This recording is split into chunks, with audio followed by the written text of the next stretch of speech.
Hi friends, உங்களை மறுபடியும் meet பண்ணுறதுல ரொம்ப ஹாப்பி. இன்றைக்கி ஒரு ஷாப்பிங் விளாக் தான் பார்க்க போகிறோம். எங்களுக்கு 3 days முன்னாடி பேங்க்லூன்ஸ்லேருந்து கால் வந்துருந்துச்சு. அப் டு 30% 60% வரைக்கும் சேல் இருக்குது மேம், ஒரு வாட்டி விசிட் பண்ணி பாருங்கள் அப்படின்னு சொல்லிட்டு, சரி போய் பார்க்கலாமேன்னு சொல்லிட்டு நானும் எங்கள் ஹஸ்பண்டும் ஒர்க் முடிச்சதுக்கப்புறம் போய் பார்த்தோம். கலெக்ஷன் எல்லாம் நல்லா தான் இருந்துச்சு. அரௌண்ட் 500 1000 வந்துடும் பேண்ட் ஷர்ட்டெல்லாம். நான் தேடி தேடி பார்க்குறேன், பசங்களுக்கு பேண்ட்டு ஷர்ட்டு தவிர வேறு எதுவுமே கிடைக்க மாட்டேங்குது. ஆனால் கேர்ள்ஸில் போய் பார்த்தீங்கன்னா எல்லா கலெக்ஷனும் கிடைக்கும், அவங்களுக்கு மட்டும் விதவிதமான எல்லா ட்ரெஸ்ஸும் கிடைக்கும். ஆனால் பாய்ஸ்க்கு மட்டும் கிடைக்கிறதில்ல, ஏன்னு தெரியல.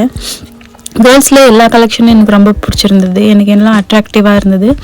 ஆனால் கேர்ள்ஸ்க்கு வாங்கி கொடுக்கலான்னு பார்த்தா எங்கள் வீட்டில் கேர்ள் பேபி யாரும் இல்லை. அப்புறம் ரொம்ப பசி எடுத்துகிட்டு இருந்துச்சு, என்ன தான் பண்ணுறதுன்னு தெரியல. இன்னும் லேட் ஆகும் போல் இருக்கே, பில்லிங் போடணும் அப்படின்னு சொல்லிட்டு கடகடன்னு போய் பில்லிங் போட்டோம். வீட்டுக்கு போகும்போது சாப்பிட்டு போகலான்னு சொல்லிட்டு ஸ்நாக்ஸ் சாப்பிட்டு